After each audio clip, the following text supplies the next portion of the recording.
வணக்கம். இன்னைக்கு உங்களுக்காக கதை சொல்ல வந்திருப்பது வியல் உங்கள் சகி. இன்னைக்கு நம்ம பார்க்க போற கதையின் பெயர் ரோஜா செடி. கதைக்குள்ள போலாமா? வா சாவித்ரி, என்ன காலையில இந்த பக்கம் வந்துட்ட என்று உற்சாகத்தோடு அவளை உள்ளே அழைத்து சென்று சோஃபாவில் அமர வைத்த மீனாட்சி தானும் அவள் அருகில் அமர்ந்தாள். என்ன மீனாட்சி, எங்கேயோ கிளம்பிட்டு இருக்க போல இருக்கு என்ற ஹாலில் எடுத்து வைக்கப்பட்டிருந்த பைகளை பார்த்து கொண்டே கேட்டாள் சாவித்ரி. ஆமா சாவித்ரி. எங்க போற? நான் எங்க போவேன், எல்லாம் என் பொண்ணு வீட்டுக்கு தான். அவன் நாளைக்கு ஊருக்கு போறா. அப்படியா? எங்க?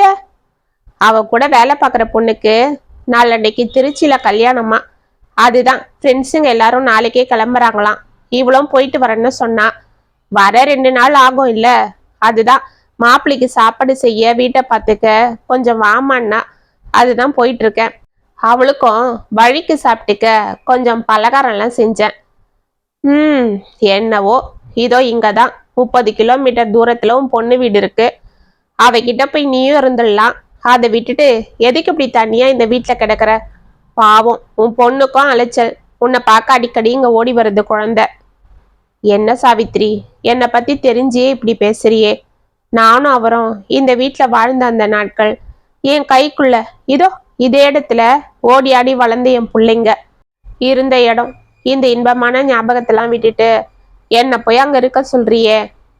தெரியும் மீனாட்சி, வீட்டுக்கு தெரியாத காதல் கல்யாணம் பண்ணிக்கிட்டு ஊரை விட்டு ஓடி போன உன் புள்ள என்னைக்காவது ஒரு நாள் திரும்பி வருவான், வந்து உன் கூடவே குடும்பத்தோட இருப்பான்னு தானே இந்த வீட்டை விட்டு போக மாட்டேன்ற என்று சாவித்திரி கேட்டதும், என் மனசுதான் உனக்கு நல்லா தெரிஞ்சிருக்கே. ஆனாலும் அது நடக்குமானுதான் தெரியல. என்னை போல ஏங்கி அவங்க அப்பாவும் அதே கவலையில போய் சேர்ந்துட்டாரு. அவருக்கு செய்ய வேண்டிய கடைசி மரியாதைக்கே அவன் வரல. என்ன பார்க்கவா வரப்போறான் என்று கண்களை துடைத்து கொண்டாள் மீனாட்சி. அதுக்குதான் சொல்றேன், எதுக்கு இங்க தனியா கடந்து இதெல்லாம் யோசிச்சு மண்டைய குழப்பிக்கிட்டு பேசாம உன் பொண்ணு வீட்டுக்கே போயிடு மீனாட்சி என்று அவள் தோள்களை பிடித்து சமாதானமாக கூறினாள் சாவித்ரி. இல்ல சாவித்ரி, அங்க போனாலும் நான் பொழுதன்னைக்கும் தனியா தான் இருக்கணும். அவங்க 2 பேரும் வேலைக்கு போறாங்க. சாயங்காலம் 7 மணிக்கு மேலதான் வருவாங்க. வந்த களைப்புல கொஞ்ச நேரம் ரெஸ்ட் எடுப்பாங்க. திரும்ப சாப்பிட்டு அந்த லேப்டாப்பையும் போனையும் கையில எடுத்துக்கிட்டு ரூமுக்கு போயிடுவாங்க. அப்பவும் என்கிட்ட பேச நேரம் இருக்காது அவங்களுக்கு. அதுதான் இங்கே இருந்தெல்லான்னு இருந்துட்டேன். அவங்க உதவிக்கு இன்னும் கூப்பிட்டா போயிட்டு வரேன். அது மட்டும் இல்ல, நான் இங்க இருக்கிறதால என் பொண்ணு என்னை பார்க்க அடிக்கடி இங்க வரா. அப்பெல்லாம் என்கிட்ட மட்டும்தான் பேசுவா. அதை விட்டு நான் அங்க இருந்தா அம்மா இங்க தானே இருக்காங்கன்னு அவ பாட்டுக்கு வேலையை பாப்பா என்று சிரித்தாள் மீனாட்சி. அந்த ஏக்கத்தோடு சேர்ந்த சிரிப்பை பார்த்த சாவித்ரி, ஓ மனசு எனக்கு புரியுது மீனாட்சி என்றாள் அமைதியாக. அட, எதுக்கு திடீர்னு டல்லாகிட்ட? நான் தனியா இங்க இருக்கன்னு யோசிக்கிறியா? அதுதான் நீ இருக்கிய, தினமும் என் கூட வந்து பேசிட்டு இருக்கிற. அது எனக்கு எவ்வளவு ஆறுதலா இருக்கு தெரியுமா? அதுதான் இப்ப யோசனையே. என்ன சாவித்ரி சொல்ற? நாளைக்கு நான் திண்டுக்கலுக்கு போறேன் மீனாட்சி. உன் சின்ன பையன் வீட்டுக்கா? ஆமா. ஏன் என்று சற்று அதிர்ந்தே கேட்டாள் மீனாட்சி. என் சின்ன மருமக உண்டாகி இருக்காளாம். அவளுக்கு ஒரே வாந்தியா இருக்கான். அவளால ஒன்றும் செஞ்சுக்க முடியலையா. இவனுக்கும் ஆபீஸ்ல லீவ் இல்லையா. காலையில வீட்டுல சமைச்சு வச்சுட்டு போக சங்கடமா இருக்கான். அதுவும் அவளுக்கு வேலைக்கு மருந்து கொடுக்கணுமா. அவளா சாப்பிட்டுக்க மாட்டேன்றாளாம். அதுதான் நீ வாமா கொஞ்சம் ஒத்தாசியா இருக்குன்னு கூப்பிட்டான். பெரியவன் வீட்டுல இத்தனை நாள் இருந்துட்டேன். இப்ப அவன் கூப்பிட்டு போகலன்னா அவன் கோச்சிப்பான். அதுதான் போயிட்டு என்று அவள் முடிப்பதற்குள், கொஞ்ச நாள் இருந்துட்டு வந்துடுவே இல்ல என்று படபடப்பாக கேட்டாள் மீனாட்சி. தெரியல மீனாட்சி, அவன் பேசுறத பார்த்தா குழந்தை பிறக்கிற வரைக்கும் இருக்கணும்ன்ற மாதிரி தான் பேசுறான். அப்புறம் என்னன்னு தெரியல. ஏன் சாவித்ரி, டெலிவரிக்கு அவங்க அம்மா வீட்டுக்கு தானே போயிடுவா? அதுதான் இல்லையே, அவங்க காதல் கல்யாணம் பண்ணிக்கிட்டதுல அவங்க அம்மாக்காரி கோமா தானே இருக்கா. இவளை வரவே கூடாதுன்னு கிட்ட சேர்த்துக்கலையே. அடக்கடவுளே, இன்னுமா அவங்க கோபம் குறையல? இப்படியும் இருக்காங்க பாரு. ஆமாந்தான், நீ உன் புள்ள வந்தா போதுன்னு ஏங்குற. ஆனா அவங்க அம்மாக்காரி எங்க வந்தா நமக்கு செலவு ஆகுமோன்னு இதுதான் சாக்குன்னு பேச்சுவார்த்தை வச்சுக்காம இருக்கா என்று லேசாக சிரித்தாள் சாவித்ரி. என்ன செய்யறது, சில பெத்த மனசுங்களும் இப்படி கல்லாதான் இருக்கு. சரி, அது போகட்டும். அப்ப நான் திரும்பவும் என் பொண்ணு வீட்டுல இருந்து வரும்போது நீ இங்க இருக்க மாட்டியா என்று அவள் சோர்வாக கேட்க, ஆமா மீனாட்சி, எனக்கும் அங்க போக மனசு வரலதான். ஆனா என்ன செய்யறது, போய் தான் ஆகணும். சின்னவன் கிட்ட இருந்து போன் வந்தாலும் வந்தது. என் பெரிய மருமக எப்பத்த கிளம்புறீங்கன்னு ஆரம்பிச்சிட்டா. ஹம், என்னதான் நம்ம பார்த்து பக்கமா நடந்துக்கிட்டாலும் வயசானாலே மற்றவங்களுக்கு பாரமா தான் போயிடுறோம். அப்ப நான் வர மீனாட்சி, பார்த்து இருந்துக்கோ. முடிஞ்சா நான் நடுவுல வர பாக்குறேன் என்று கூறிக்கொண்டே எழுந்தாள் சாவித்ரி. ஏதோ யோசனையோடே அதிர்ந்து போயிருந்த மீனாட்சி தலையாட்டி கொண்டு எழுந்தாள். என்னங்க, இந்த கிஃப்ட பாருங்க, நல்லா இருக்கா என்று கையில் இருந்த அழகான வெள்ளி குங்கும சிமிழை அவனிடம் காண்பித்துக் கொண்டிருந்தாள் மேகலா. நல்லாதான் இருக்கு என்று லேப்டாப்பில் இருந்து தலையெடுக்காமலேயே பதில் கூறினான் சந்தோஷ். என்னங்க இது, கிஃப்ட பார்க்காமலேயே நல்லா இருக்குன்னு சொல்றீங்க?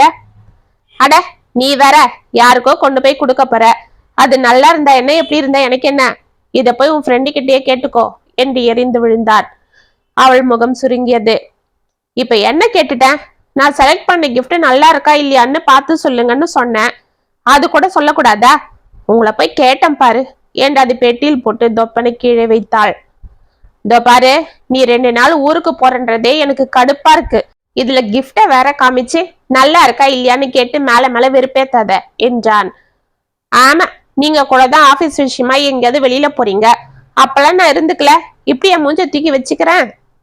அடியே, அது வேற விஷயம். ஆபீஸ் விஷயமா நான் போயே தான் ஆகணும். இது அப்படியா? உன் ஃப்ரெண்ட் இங்க வந்ததும் அப்புறமா கிஃப்ட கொண்டு போய் கொடுத்து பார்த்துட்டு வரலாம் இல்ல? இல்லனா உங்க ஆபீஸ் சார்பா யாராவது 4 பேர் போனா பத்தாதா? எல்லாரும் போய் அங்க நிக்கணுமா? போதுங்க, விட்டா நீங்க யாருமே போக கூடாதுன்னு சொல்லுவீங்க போல இருக்கு என்று சிரித்தாள் மேகலா. சிரிக்காத, நானே கோவத்துல இருக்கேன். என்னங்க நீங்க, ஒரு 2 நாளைக்கு என்ன பார்க்காம உங்களால இருக்க முடியாதா என்று அவள் கொஞ்சலாக கேட்க, அட உன்னை பார்க்காம இருக்கிறது என்ன கஷ்டம்? அதெல்லாம் ஒண்ணு இல்ல.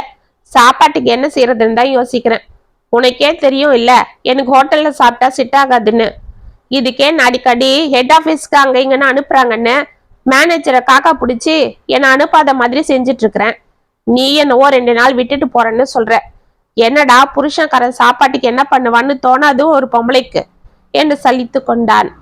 மேகலாவின் முகத்தில் எள்ளும் கொள்ளும் வெடித்தது. அதுதானே பார்த்தேன்.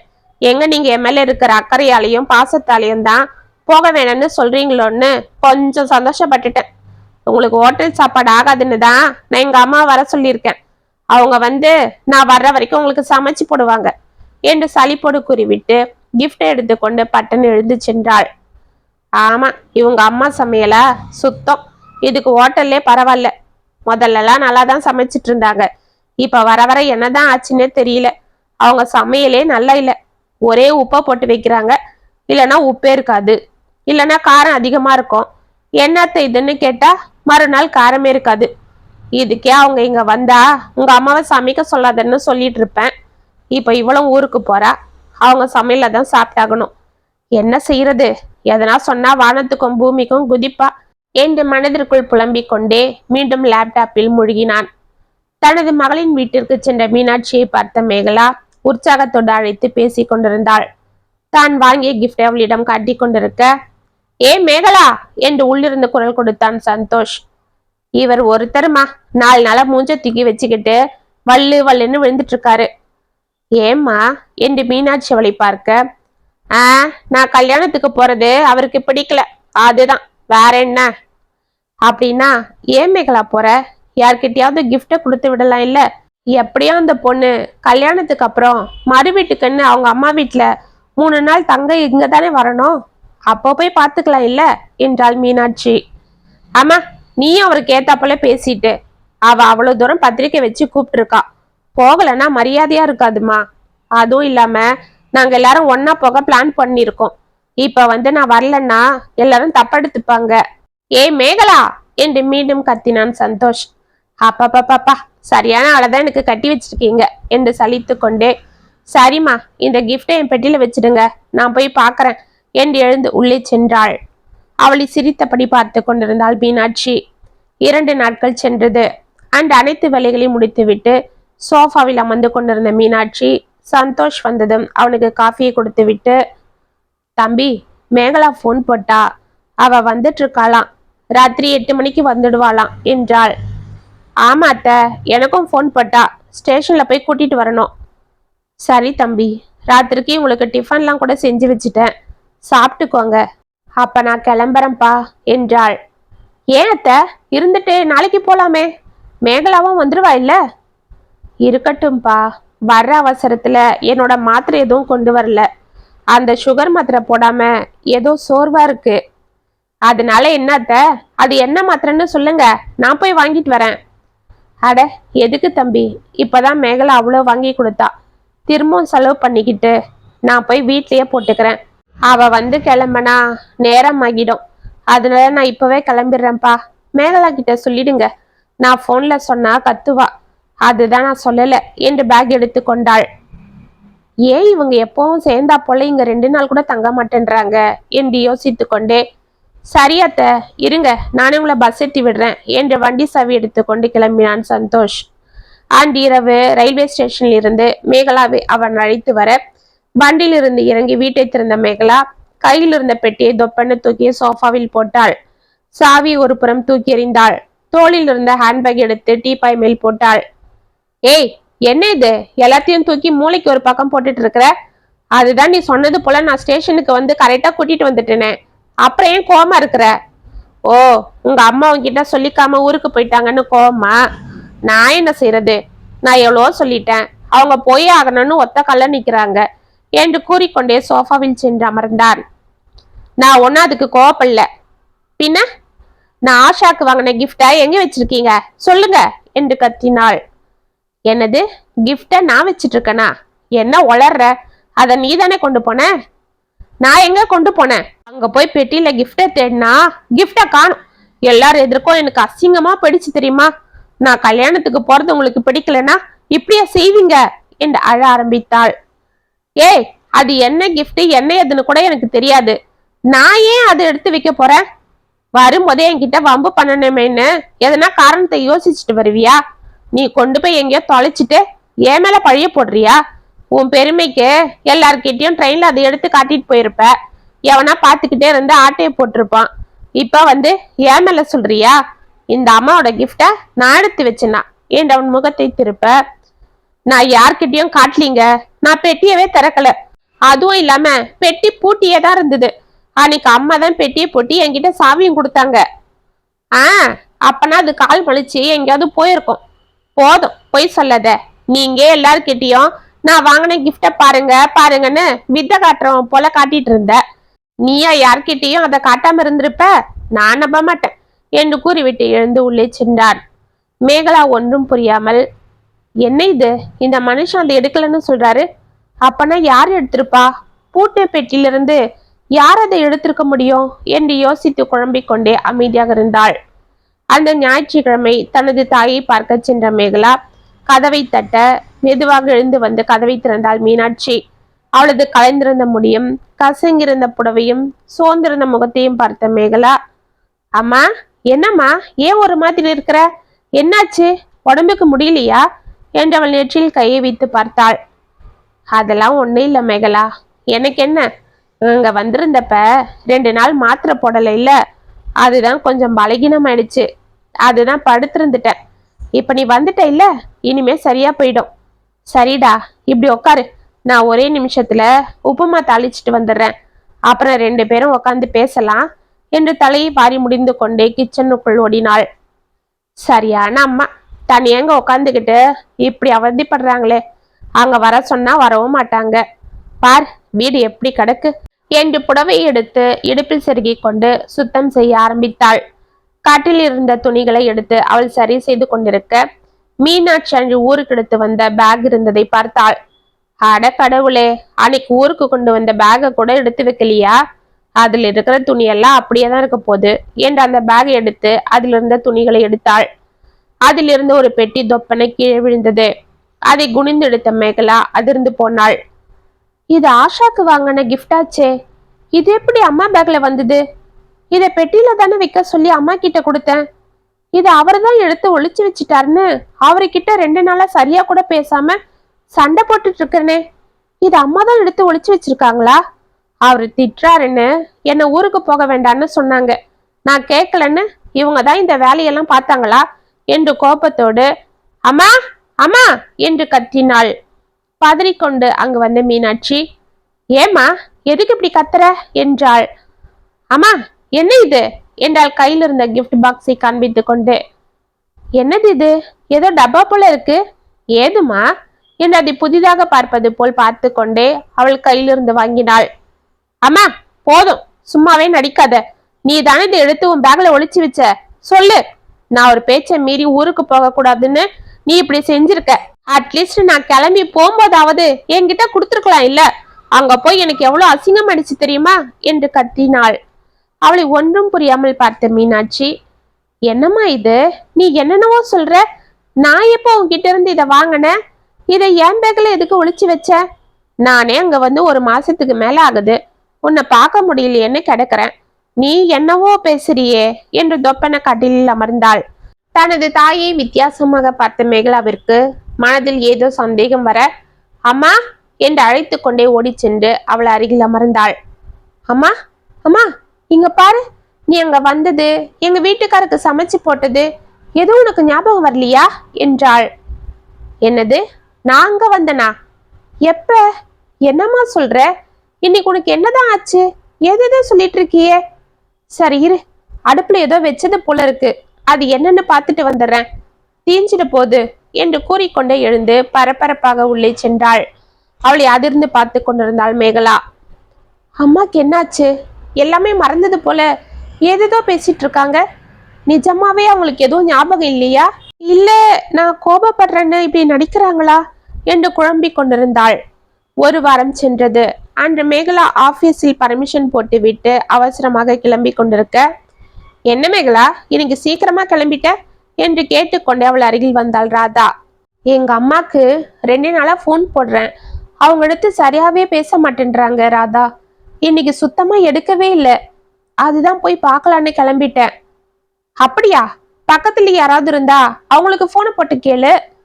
இல்லடி, எங்க அம்மா யார்கிட்டயும் அவ்வளவா பேச மாட்டாங்க, வீட்லயே தான் இருப்பாங்க. அவங்களுக்கு ஒரே ஃப்ரெண்டு சாவித்ரி அத்தை தான், அவங்களும் இப்ப ஊர்ல இல்ல, அவங்க மருமக வேலைக்கு போயிட்டு இருப்பாங்க, அவங்க சரியாவும் பேச மாட்டாங்க. அப்படியா, அப்ப சரி நீ போய் பாரு என்றாள் ராதா படபடப்பாக. மேகலா சென்று கதவை தட்ட தலைவரி கோலத்தோடு வந்து கதவை திறந்த மீனாட்சி அவளை உற்று பார்த்து கொண்டு நின்றாள். அம்மா என்னம்மா இது கோலம், தலையை கூட வராம எப்படி இருக்க என்றாள் மேகலா அதிர்ச்சியாக. நீ யாருமா என்று மீனாட்சி அவளை உற்று பார்க்க, அம்மா என்ன இது விளையாட்டு, நான் உங்க பொண்ணு, அது கூடவா தெரியல என்றவள் தோள்களை பிடித்து உலுக்கினாள் மேகலா. ஆமா ஆமா, நீ என் பொண்ணுதான், வாமா வா உள்ள வா என்று தடுமாறினாள் மீனாட்சி. அம்மா உனக்கு என்னம்மா ஆச்சு, ஏன் இப்படி நடந்துக்கிற என்றாள் மேகலா அதிர்ச்சியாக. அதெல்லாம் ஒண்ணு இல்லம்மா, ஏதோ ஞாபகத்தில் இருந்துட்டேன்னா அதுதான் ஒரு மாதிரி இருக்கு, சரி இப்படி உட்காரு வா என்று அவள் கைகளை பிடித்து இழுத்து சாரில் அமர வைத்தாள். அன்று வீட்டிற்கு சென்ற மேகலா நடந்தது எல்லாம் சந்தோஷிடம் கூறி வருத்தப்பட, ஏய் என்ன இது, இந்த சின்ன விஷயத்துக்கெல்லாம் இப்படி சங்கடப்படுற, அத்தைக்கு ஒன்றும் இருக்காது, நீ அனாவசியமா பயப்படாத, அவங்க தனியா இருக்காங்கல்ல, அதனால எதனா யோசிச்சு இப்படி குழம்பி இருப்பாங்க, அதுதான், வேணும்னா அவங்கள நல்ல சைக்காட்ரிஸ்ட் கிட்ட கூட்டிட்டு போய் பார்க்கலாம் என்றான். மறுநாள் காலை ஊருக்கு சென்று மீனாட்சி அழைத்து வந்த மேகலாவும் சந்தோஷம் அவளை சைக்காட்ரிஸ்ட் டாக்டரிடம் அழைத்து செல்ல, அவளை டெஸ்ட் செய்த டாக்டர், அவங்களுக்கு மனரீதியா பாதிப்பு ஏற்பட்டிருக்கு, அதனால தான் அவங்க இப்படி அடிக்கடி எல்லாத்தையும் மறந்துடுறாங்க என்றார். அப்படியா, ஏன் அவங்களுக்கு என்ன டாக்டர் பாதிப்பு இருக்கும், நாங்க அவங்கள நல்லா தானே பாத்துக்கிறோம் என்றாள் மேகலா. அது மட்டும் இல்லம்மா, அவங்க சின்ன வயசுல இருக்கும்போது உங்க குடும்பத்தை ரொம்ப நேசிச்சிருக்காங்க, குழந்தைங்களை ரொம்ப பாசமா வளர்த்துருக்காங்க, அதனால தான் நீங்களாம் ஒன்னா இருந்த அந்த வீட்டை கூட விட்டு வராம அந்த நினைவுகளோட வாழ்ந்துட்டு இருக்காங்க. ஆனா உங்க அண்ணன் திடீர்னு வீட்டை விட்டு போனது, அதை தொடர்ந்து உங்க அப்பாவோட மரணம், அதுக்கப்புறம் நீங்க கல்யாணம் பண்ணிக்கிட்டு வந்தது, இது எல்லாம் உங்களை ரொம்ப பாதிச்சிருக்கு. தனியா இருந்து எதையோ யோசிச்சு குழம்பிருக்காங்க. அவங்களுக்கு பேச்சு துணைக்கு இருந்த அவங்க ஃப்ரெண்டும் இல்லைன்னதும் அவங்க டிப்ரெஷன் ஆகிட்டு இருக்காங்க. இங்க வந்தா நீங்க வேலைக்கு போயிடுறீங்க, அப்பவும் அவங்க தனியா தான் இருக்க வேண்டியிருக்கு. இப்படிப்பட்டவங்க கிட்ட யாராவது கூட இருக்கணும், அவங்க கிட்ட பேசிட்டு அவங்களுக்கு துணையா இருக்கணும், அப்பதான் அவங்களுக்கு மேற்கொண்டு பாதிப்பு ஏற்படாம கொஞ்சமாவது தடுக்கலாம். இது சின்ன டிசார்டர் தான், இருந்தாலும் சரியாகிறது கொஞ்சம் லேட் ஆகும். என்னதான் மருந்து கொடுத்தாலும் பேஷண்டோட வயசு, அவங்க ஹெல்த் வச்சுதான் இது குணமாகிறது இருக்கு என்றார் டாக்டர். அட கடவுளே, என்ன டாக்டர் சொல்றீங்க? அப்பனா இதுக்கு மருந்தே இல்லையா? இருக்கு. நான் சொன்னது போல அந்த மருந்து மட்டும் பத்தாது. அவங்க பக்கத்துல யாராவது நீங்க இருக்கணும். அதுவும் அவங்களுக்கு ரொம்ப பிடிச்ச நீங்க இருந்தா நல்லா இருக்கும் மேடம் என்றார் டாக்டர். சந்தோஷின் முகம் மாறியது. அன்று இரவு தனது தாய்க்கு மருந்து கொடுத்து படுக்க வைத்து விட்டு வந்த மேகலா கட்டிலில் வந்து அமைதியாக மறந்தாள். சந்தோஷ் அவளை பார்த்து விட்டு, என்ன உங்க அம்மா தூங்கிட்டாங்களா என்றான் செல்போனை பார்த்து கொண்டே. இப்பதான் மருந்து கொடுத்து படுக்க வச்சுட்டு வந்தாங்க. ஏன் நீயும் உங்க கூடயே படுத்துக்க வேண்டியது தானே? டக்குன்னு அவளை நீ மருந்து பார்த்தாள். என்ன அப்படி பாக்குற? உனக்கு உங்க அம்மா தானே முக்கியம், என்னை பத்தி எங்க யோசிக்க போற? ஏங்க நான் என்ன யோசிக்கல? பின்ன யோசிச்சிருந்தா இப்படி உங்க அம்மாவை கூட்டிட்டு ஊருக்கு போயிடலான்னு சொல்லுவியா? ஏங்க நீங்களே டாக்டர் சொன்னதை கேட்டீங்கல்ல, இப்ப அவங்க குழந்தை போலாகிட்டாங்க, அவங்கள தனியா விட முடியாது. சரி, அவங்கள இங்க வச்சு பாத்துக்க. நினைவே இல்லாம ஏதேதோ செய்யற உங்க அம்மாக்கு எங்க இருக்கோன்னு என்ன தெரியவா போகுது? ஏங்க அவங்க விரும்புற அந்த இடத்துல இருந்தா அவங்க மனசுக்கு ஆறுதலா இருக்கும். அது போல அவங்க விருப்பப்படுறத செஞ்சா அவங்களுக்கு மேற்கொண்டு பாதிப்பு வராதுன்னு டாக்டர் சொல்லல? ஆமா, அவருக்கு என்ன எதனா சொல்லுவாரு. எனக்கு தினமும் அங்கிருந்து அவ்வளவு தூரம் வர முடியுமா சொல்லு? நீயும் வேலைக்கு போக மாட்டேன்னு சொல்லிட்ட, நானும் அங்க வந்து உட்காரவா முடியும்? அப்புறம் பொழப்புக்கு என்ன பண்றது? ஏங்க அவங்க உடம்பு சரியாற வரைக்கும் நாம தாங்க கொஞ்சம் அட்ஜஸ்ட் பண்ணணும். இதோ பாரு, என்னால முடியாது. பேசாம அவங்களை இங்கே வச்சு பாத்துக்கலாம். நான் என்ன உங்க அம்மாவை பாத்துக்க முடியாதுன்னு நான் சொல்றேன். என்னை பத்தியும் நீ யோசிச்சு பாரு, அவ்வளவுதான் என்று திரும்பி படுத்து கொண்டான். மேகலா அமைதியாக படுத்து கொண்டாள். மறுநாள் காலை அவள் எழுந்து வெளியே வர மீனாட்சி பேக் எடுத்து தயாராக வைத்துக் கொண்டு சோஃபாவில் அமர்ந்திருப்பதை பார்த்து அதிர்ந்து போனாள். அம்மா, என்ன இது, எங்க கிளம்பிட்டீங்க என்று கேட்டுக்கொண்டே அவளிடம் வந்தாள். நான் ஊருக்கு போற மேகலா, எனக்கு இங்க இருக்க முடியல என்றாள் மீனாட்சி கெஞ்சும் பாவனையில். அம்மா என்னம்மா இது, அங்க யார் இருக்காங்க? இங்க அண்ணா நாங்க இருக்கோம். எங்க கூட இருந்தா என்ன உங்களுக்கு? நாங்க அங்க வந்துட்டா அவருக்கு ஆபீஸ்க்கு தூரம் ஆகிடும். அவர் அவ்வளவு தூரம் வண்டியில வர கஷ்டமா இருக்கும். அதுவும் நான் பார்க்கணும் இல்ல என்றால் சலிப்போடு. அதுக்கு தாமா நான் சொல்றேன், நீ இங்கே மாப்பிள்ளை கூட இருந்துக்க. எனக்கு ஒண்ணும் இல்ல, நான் சரியா மாத்திரெல்லாம் போட்டுக்கிறேன். நீ கல்யாணம் பண்ணிக்கிட்டு வந்த பொண்ணு, இனியும் என்னையே பார்த்துட்டு இருக்கிறது சரியில்லை. நான் பாத்துக்கிறேன். அதுவும் இல்லாம உங்க அண்ணன் என்னைக்காவது வந்தா நாங்க இல்லைன்னா அவன் ஏமாந்துடுவான். அதுக்கு தாமா சொல்றேன், ப்ளீஸ் என்ன போக விடுமா என்று கெஞ்சினாள். இதையெல்லாம் உள்ளிருந்து கேட்டு கொண்டிருந்த சந்தோஷ் அமைதியாக இருந்தான். மேகலா தனது தாய்க்கு என்ன சமாதானம் கூறுவது என்று புரியாமல் விழித்து கொண்டிருந்தாள். அன்று தனது தாயை ஊரில் கொண்டு விட்டவள் ஒரு பணியாளி நியமித்து அவளை பார்த்து கொள்ள ஏற்பாடு செய்தாள். தினமும் அவளுக்கு போன் செய்து விசாரித்து கொண்டும் வாரம் 2 முறை அவளை வந்து பார்த்து கொண்டும் இருந்தாள் மேகலா. வேலைக்காரி கற்பகமும் மீனாட்சியை பார்த்து கொண்டிருந்தாலும் அவளிடம் பேசாமல் டிவியை பார்த்து கொண்டு சமைப்பதும், மீனாட்சிக்கு சாப்பாடு கொடுத்துவிட்டு படுத்து தூங்கி விடுவதும் என இருக்க மீனாட்சிக்கு பேச்சு துணைக்கு யாரும் இல்லாமல் அவதியாக இருந்தது. இதையெல்லாம் மேகலாவிடம் சொல்லி அவளை மேலும் வேதனைப்படுத்த வேண்டாம் என்று அவள் அமைதியாக இருந்து விட்டாள். அன்று தனது தாயை பார்க்க சென்ற மேகலா அந்த காட்சியை பார்த்து அருந்து போனாள். உள்ளே மீனாட்சி கத்தி கொண்டு அட்டகாசம் செய்ய கற்பகம் வெளியே கதவை பூட்டி கொண்டு பயத்துடன் நின்று கொண்டிருந்தாள். ஏய், என்னை விடுடி, கதவை தர, நான் போகணும். என் புள்ள வந்துடுவான். எங்க வீட்டுக்கார் வந்து சாப்பாடு போட சொல்லுவாரு. நான் போய் காய்கறி வாங்கி வந்து சமைக்கணும். என் பொண்ணு பள்ளிக்கூடத்துல இருந்து வந்துருவாடி, கதவை தரடி என்று உள்ளிருந்து கத்தி கொண்டிருந்தாள் மீனாட்சி. கடகடவன அங்கு ஓடிய மேகலாவை பார்த்த கற்பகம், அம்மா வாங்கம்மா, வந்துட்டீங்களா? இந்தாங்கம்மா சாவி. அப்பா போதும், உங்க அம்மா கிட்ட நான் பட்டது. உங்க அம்மாக்கு பைத்தியம் முத்து போயிடுச்சு. இனிமே நான் இருக்க மாட்டேன் என்று சாவி அவளிடம் கொடுத்து விட்டு ஓட்டமாக ஓடினாள். மேகலா கதவை திறந்து கொண்டு உள்ளே செல்ல மீனாட்சி கத்தி கொண்டே அவளை பிடித்து தள்ளி கொண்டு வெளியே ஓட முயற்சித்தாள். அம்மா அம்மா என்று அவள் பதறிக்கொண்டு அவளை பிடிக்க அவள் உடலில் ஆங்காங்கே இரத்த காயங்கள் இருந்தது. கீழே கண்ணாடி துண்டுகள் கிடக்க அதில் தான் தன்னை அவளை காயப்படுத்திக் கொண்டிருக்கிறாள் என்று அறிந்து கண்ணீர் வடித்தாள் மேகலா. இதுக்கு மேல அவங்கள தனியா விடுறது அவங்களுக்கு ரொம்ப ஆபத்து. அதுவும் இல்லாம அவங்க இருக்கிற கண்டிஷனை பார்த்தா அவங்க இனியும் ரொம்ப நாள் இருக்கிறது சந்தேகம்தான். அதனால அவங்கள இனி நீங்க தான் ஜாக்கிரதையா அமைதியா பார்த்துக்கணும் என்றார் டாக்டர். தனது தாயை காரில் அமர வைத்து கதவை சாத்திய மேகலா சந்தோஷின் அருகில் வந்தாள். இந்த பாருங்க, எங்க அம்மா நாங்க தான் உலகம், அந்த வீடு தான் சொர்க்கன்னு வாழ்ந்தாங்க. நாங்க யாரும் அங்க இல்லைன்னதும் அந்த நினைவுகளோட வாழ்ந்துட்டு இருந்தாங்க. அந்த பாசமான தாய்க்கு கிடைச்சதெல்லாம் ஏமாற்றமோ ஏக்கமும் தான். இனி அவங்க இந்த உலகத்தை விட்டு போகும்போதாவது அவங்கள நிம்மதியா அனுப்ப முடிவு எடுத்துட்டேன். ஒரு மருமகனா யோசிக்காம ஒரு மகனா இருந்து இந்த தாயோட வேதனையை புரிஞ்சுக்கிறவரா இருந்தா நீங்க எங்க ஊருக்கு வாங்க என்று கூறிவிட்டு காரில் ஏறினாள். ஏம்மா மாப்பிள்ள வரல? அவரு கார்ல ஏறவே இல்லையே. மாப்பிள்ள, உங்களுக்கு வேலை இருக்கா? நீங்க அப்புறமா வண்டியில வரீங்களா? பார்த்து வாங்க மாப்பிள்ள, இந்த வண்டிக்காரங்கெல்லாம் வேகமா வண்டியை ஓட்டுறாங்க, பயமா இருக்கு. பார்த்து மாப்பிள்ள, நாங்க போய் சமைச்சு வைக்கிறோம், பொழுதோட வந்துடுங்க என்று கூறிக்கொண்டிருந்தாள் மீனாட்சி. கார் புறப்பட்டது. சந்தோஷ் அமைதியாக அவர்களை பார்த்து கொண்டு நின்றான். 2 நாட்கள் சென்றது. ஊருக்கு சென்ற மேகலா தனது தாயை பார்த்து கொண்டிருந்தாலும் அவள் சமைக்கும் நேரங்களில் எல்லாம் மீனாட்சி வெளியே ஓடிவிடுவதும் ஏதோ போட்டு உடைத்து விடுவதும் என இருக்க அவளை அமைதியா இருக்க என்ன செய்வது என்று யோசித்த அவளுக்கு தோட்டத்தில் இருந்த ரோஜா செடி கண்ணில் பட்டது. இது அம்மா எனக்காக வாங்கி கொடுத்த செடிதானே. ஒரு வாட்டி அண்ணா படிச்சிட்டு இருந்தப்ப சின்ன புண்டா இருந்தனா அவன் நோட்டை எடுத்து கிழிச்சிட்டேன்னு அண்ணா என்னை அடிச்சிட்டான். அப்ப நான் அழுதுகிட்டு இருந்தேன். அப்ப என்ன அம்மா தான் சமாதானம் பண்ணாங்க. இனிமே அங்க போகாதன்னு என்னை தோட்டத்துக்கு கூட்டிட்டு போய் செடிக்கு தண்ணிலாம் ஊத்த சொன்னாங்க. அப்ப நான் ஆசையா அந்த செடிக்கெல்லாம் தண்ணி ஊத்தினேன்.